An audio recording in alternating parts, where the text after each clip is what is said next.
Bismillahirrahmanirrahim.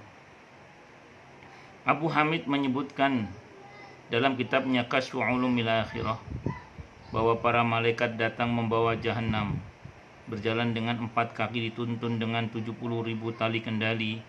Setiap kendali dipegang 70.000 malaikat, masing-masing memegang satu gelang-gelang yang andaikan seluruh besi di dunia dikumpulkan, maka takkan sebanding dengan satu gelang-gelang saja.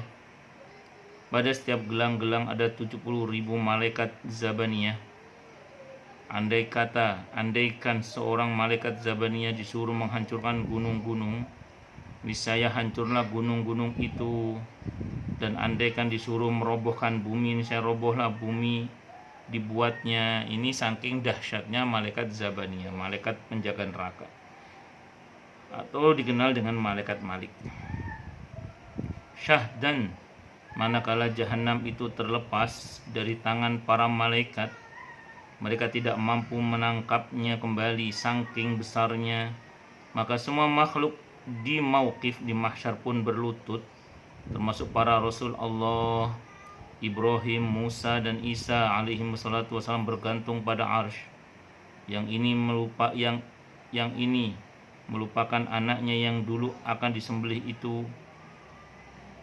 Yang ini melupakan Harun, dan yang ini juga melupakan ibundanya Maryam alaihi wassalatu wassalam. Masing-masing berkata, diriku, diriku, nafsi, nafsi, saking menegangkannya keadaan saat itu. Pada hari ini aku tidak meminta kepadamu selain keselamatan diriku, ya Allah. Saking tegangnya itu. Ya, itu keadaan sengaja Allah buat, pertama untuk menunjukkan maha kuasanya Allah, bahwa selain Allah itu bukan Tuhan, karena juga punya rasa takut. Ya, takut kepada Allah itu. Kemudian yang kedua, Allah ingin memuliakan kekasihnya, yaitu Nabi Muhammad Sallallahu Alaihi Wasallam, untuk kemudian nabilah yang dengan izin Allah ditunjuk bisa menyelamatkan semua itu dengan izin Allah. Kata Abu Hamid Muhammad bin Muhammad Al-Ghazali rahimahullah rahmatan wasi'atan, beliau mengatakan, menurutku inilah yang lebih sahih. Sementara itu katanya pula Nabi Muhammad Sallallahu Alaihi Wasallam berkata, umatku, umatku, selamatkan mereka ya Tuhanku, lepaskan mereka ya Tuhanku.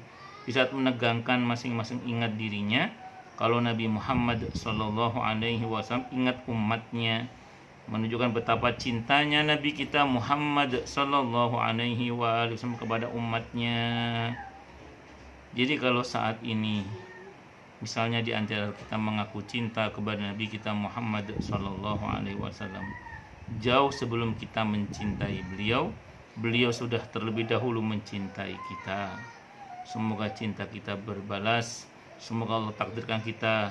Semoga Allah tumbuhkan rasa cinta dan rindu yang sangat. Semoga Allah tumbuhkan rasa cinta dan rindu yang sangat dalam hati kita kepada Allah dan kepada Nabi-Nya Muhammad Sallallahu Alaihi Wasallam. Di padang mahsyar saat itu tidak ada seorang pun yang sanggup tegak di antara kedua lututnya. Itulah kiranya yang difirmankan Allah Ta'ala di surah Al-Jasiyah ayat 28, wa tara kulla ummatin jasiyah, dan pada hari itu kamu lihat tiap-tiap umat berlutut. Jadi ini penjelasan atas firman Allah di surah Al-Jasiyah ayat berapa? 28.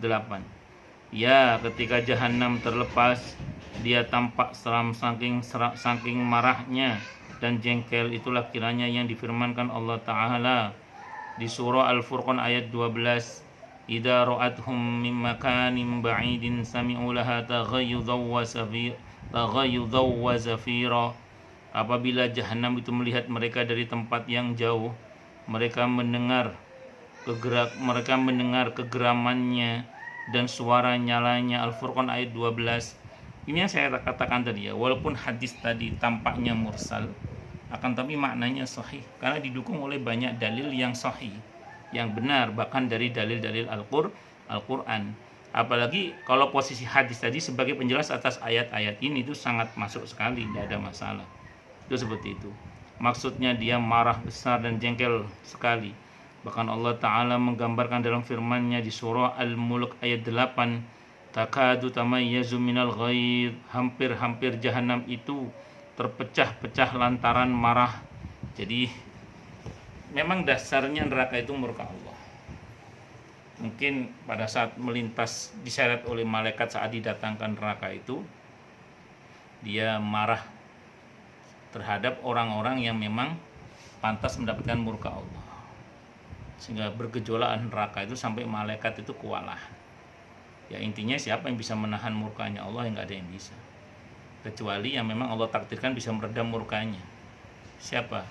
Nabi kita Muhammad Sallallahu Alaihi Wasallam. Itulah kenapa kemudian satu hal yang penting kita pahami bersama, bahwa kita ini penting sekali untuk selalu terlibat dalam bersolawat untuk Nabi kita Muhammad Sallallahu Alaihi Wasallam. Para jamaah sekalian, hafizani wa hafizakumullah. Maksudnya ia hampir terbelah menjadi dua, saking marahnya yang amat sangat,